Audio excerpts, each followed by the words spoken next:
안녕하세요. 이번 발표를 맡은 석사과정 심규태입니다. 제가 발표할 논문은 A New 360-Degree Rotating Type Stimuli for Improved SSBP Based Brain Computer Interface입니다. 본 논문은 바이오메디컬 시그널 프로세싱 앤 컨트롤에 실린 논문으로 저널의 임팩트 팩터는 5.1이고 엔지니어링 바이오메디컬의 Q2에 해당합니다. 현재 VR을 이용한 SSBP 연구를 진행 중으로 적합한 자극의 형태를 조사 중에 있는데 자극의 색을 반전시키는 SSBP와 달리 본 논문에서는 자극의 회전을 추가한 것이 인상 깊어 선정하게 되었습니다. SSBP 기반 BCI 시스템은 설정이 간편하고 최소한의 트레이닝이 요구되며 단위 시간당 정보 전송 속도가 높다는 장점으로 각광받고 있습니다. 전통적인 SSBP는 깜빡이는 체스판 형태의 자극을 사용하였는데 이는 시각적 적응을 유발합니다. 시각적 적응은 지속적인 시각 자극에 의해 시각 피질의 뉴런 반응이 감소하는 것을 의미합니다. 이 시각적 적응을 줄이기 위해 망막의 자극 이미지가 시간에 따라 변하도록 자극을 설계하는 연구가 진행 중이며 본 논문에서는 자극을 회전하는 방식으로 이를 해결하고자 하였습니다.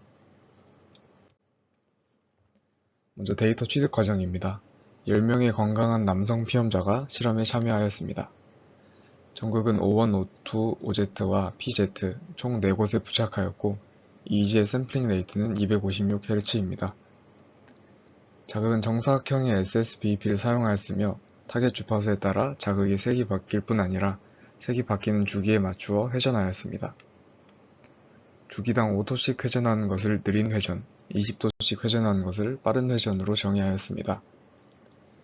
타겟 주파수는 총 3개로 3Hz, 7.5Hz, 그리고 10Hz입니다.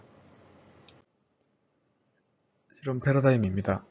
피험자는 60초 동안 타겟 주파수의 자극을 응시하였으며 아래 그림과 같이 타겟 주파수마다 6개의 시퀀스로 실험을 진행했습니다. 시퀀스에 따라 자극은 회전하지 않은 상태, 시계 방향으로 느리게 회전, 시계 반대 방향으로 느리게 회전, 다시 회전하지 않는 상태, 시계 방향으로 빠르게 회전, 시계 반대 방향으로 빠르게 회전하는 상태를 60초 동안 유지하였습니다. 각 시퀀스 사이에는 짧은 휴식 시간이 제공되었습니다.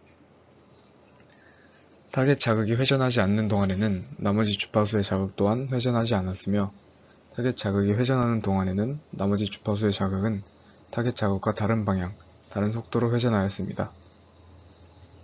예를 들어 시계 방향으로 빠르게 회전하는 3Hz 자극을 보고 있는 동안 7.5Hz와 10Hz 자극은 시계 반대 방향으로 느리게 회전하였습니다.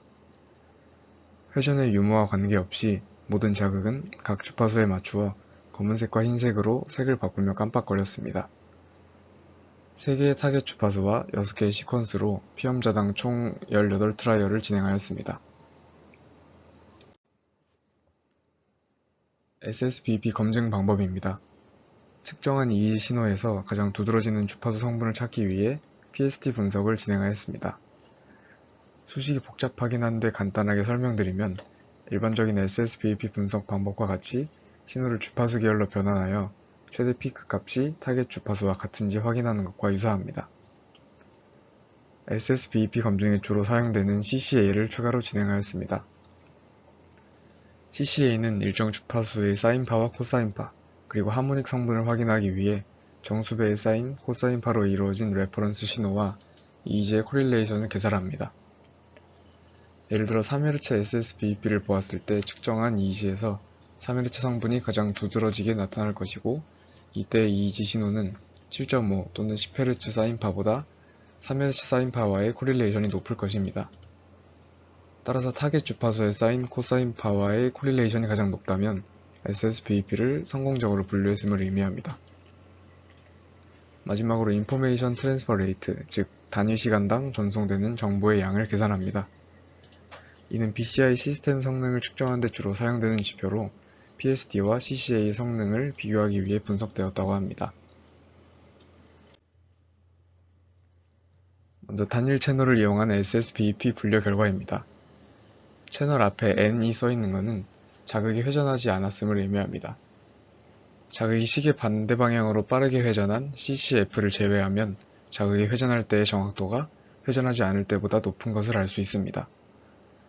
두 방법을 사용했을 때 모두 OZ 채널에서 가장 높은 정확도를 보이고 PZ에서 가장 낮은 성능을 보입니다. 분류 방법에 대해 비교를 해보면 CCA를 사용할 때 전반적인 정확도가 PSD를 사용할 때보다 높았습니다. 다음은 단일 채널 분류의 ITR입니다. ITR은 단위 시간당 정보량으로 값이 클수록 성능이 좋음을 나타냅니다. 특정한 이지 신호를 주파수 계열로 변환하여 분석해야 하는 PSD와 달리 CCA는 시계열에서 두 신호 간 코릴레이션만 계산하면 되므로 PSD보다 CCA의 ITR이 더 높은 것으로 생각됩니다. 다음은 다중 채널을 사용하여 도출한 분류 정확도입니다. PSD를 이용한 경우 모든 채널을 사용했을 때보다 3개의 채널만을 이용했을 때의 성능이 더 높았으며 그중 O2 채널을 제외했을 때 가장 높은 성능을 보였습니다. 두 채널만을 사용한 경우 OZ가 포함된 조합이 그렇지 않은 조합보다 모두 높은 성능을 보였습니다. CCA를 이용한 경우에는 OZ가 포함된 조합에서 모두 유사하게 높은 성능을 보였으며 OZ가 포함되지 않은 조합에서는 비교적 낮은 성능을 보였습니다. 다음은 멀티 채널에서의 ITR입니다. 단일 채널에서 CCA를 사용했을 때의 ITR이 PSD보다 더 높았으므로 채널의 개수가 증가해도 CCA의 ITR이 더 높을 것으로 예상했는데 전반적으로 PSD를 사용했을 때의 ITR이 더 높았습니다.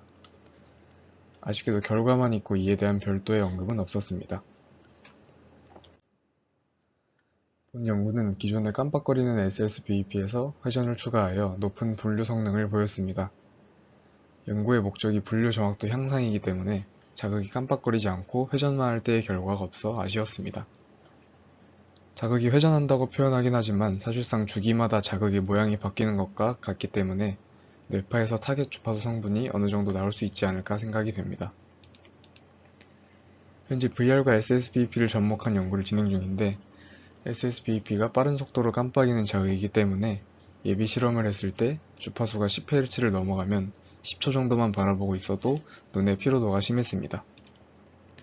그래서 본 논문의 영감을 받아 자극 전체를 깜빡이지 않고 왼쪽 그림과 같이 회전하는 효과를 주거나 오른쪽 로딩 표시와 같은 자극을 사용한다면 눈의 피로도도 줄어들고 사용자가 인터페이스에 위화감을 느끼지 않을 수 있겠다라는 기대를 해보았습니다. 지금까지 발표 들어주셔서 감사합니다.